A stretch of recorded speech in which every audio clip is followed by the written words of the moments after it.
दोस्तों, यदि आप साइंस की तैयारी करना चाहते हैं तो हम आपके लिए लेकर आए हैं एनसीईआरटी बेस्ड एमसीक्यू। प्रश्न संख्या 122। एक समबाहु प्रिज्म पर विचार करें जिस पर प्रकाश की किरण एक कोण पर आपतित होती है और प्रिज्म से होकर इस तरह से गुजरती है कि प्रिज्म के अंदर अपवर्तित किरण इसके आधार के समानांतर होती है और एक निर्गत कोण पर निकलती है। इस स्थिति में कौन सा कथन सत्य होगा? ऑप्शन आप लोग देख पा रहे हैं, बताइए कौन सा उत्तर ठीक होगा। कुछ सेकंड्स का समय आप लोग के लिए। Option number C, theta equal to beta ठीक उत्तर होगा। प्रश्न संख्या 123। स्वच्छ आकाश नीला रंग वायुमंडल में मौजूद दृश्य प्रकाश की तरंगदैर्घ्य की तुलना में खालिस्तान आकार वाले कणों द्वारा प्रकाश के खालिस्तान के कारण होता है। कुछ सेकंड्स का समय आप लोग के लिए, बताइए कौन सा उत्तर ठीक होगा।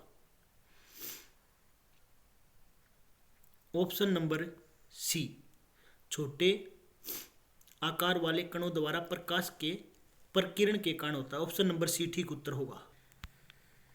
प्रश्न संख्या 124। अवतल दर्पण द्वारा प्रकाश के परावर्तन के संबंध में निम्नलिखित में से गुणों का चयन करें। प्रकाश प्रतिबिंब के नियमों का पालन नहीं करता है क्योंकि अवतल सतह एक गोलीय सतह है। बी, अवतल दर्पण के ध्रुव पर निर्देशित एक प्रकाश किरण विपरीत दिशा में घटना के मार्ग को वापस लेती है। ऑप्शन आप लोग देख पा रहे हैं, बताइए कौन सा उत्तर ठीक होगा। कुछ सेकंड्स का समय आप लोगों के लिए।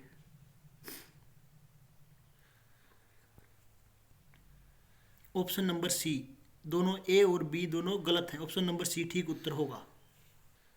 प्रश्न संख्या 125। दर्पण से परावर्तन के बाद बनने वाले प्रतिबिंब आभासी और अत्यधिक छोटा है तो वस्तु की स्थिति और दर्पण का प्रकार बताइए। कुछ सेकंड का समय आप लोग के लिए, बताइए कौन सा उत्तर ठीक होगा।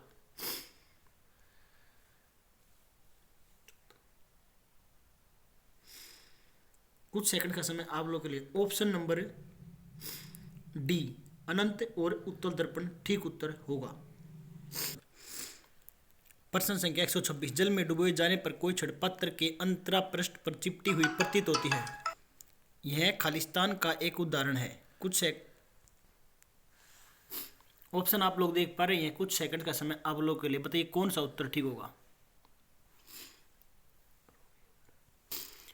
ऑप्शन नंबर सी, प्रकाश के अपवर्तन। ऑप्शन नंबर सी ठीक उत्तर होगा। प्रश्न संख्या 127। गोलीय दर्पण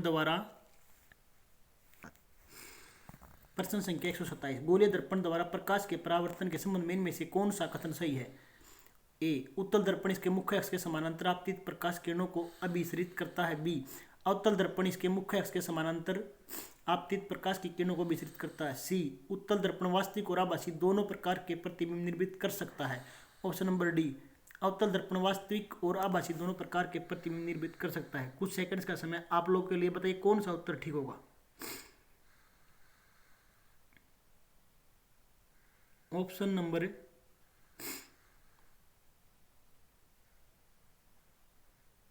डी, केवल बी और डी ठीक उत्तर होंगे।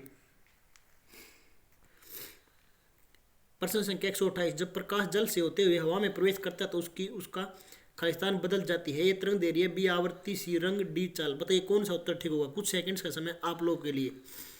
ठीक उत्तर होगा तो उसकी चाल बदल जाती है। डी ठीक उत्तर होगा, डी। प्रश्न संख्या 129। रात्रि में तारे खालिस्तान के कारण टिमटिमाते हुए दिखाई देते हैं। वायुमंडलीय अपरावर्तन, वर्ण विक्षेपण, वायुमंडलीय परिकिरण और वायुमंडलीय अपवर्तन, बताइए कौन सा उत्तर ठीक होगा। कुछ सेकंड्स का समय आप लोगों के लिए। इस प्रश्न का उत्तर ऑप्शन नंबर डी, तारों के प्रकाश के वायुमंडलीय अपवर्तन के कारण तारे टिमटिमाते हुए दिखाई देते हैं। ऑप्शन नंबर डी ठीक उत्तर होगा। प्रश्न संख्या 130। गोलीय दर्पणों द्वारा परावर्तन संबंध में कौन से सही है। यदि वस्तु को ध्रुव और फोकस के बीच रखा जाता है तो उसका अवतल दर्पण प्रकाश किरणों को अपसारित कर देगा। बी, उत्तल दर्पण किरणपुंज को विसरित कर सकता है। बताइए कौन सा उत्तर ठीक होगा। कुछ सेकंड का समय आप लोगों के लिए।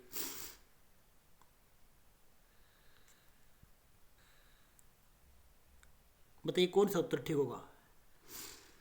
ऑप्शन नंबर ए ठीक उत्तर होगा। यदि आपको हमारी वीडियो पसंद आए तो प्लीज़ चैनल को लाइक, शेयर और सब्सक्राइब अवश्य करें और कमेंट्स में अपनी राय अवश्य दें। आप सबका धन्यवाद। Thank you.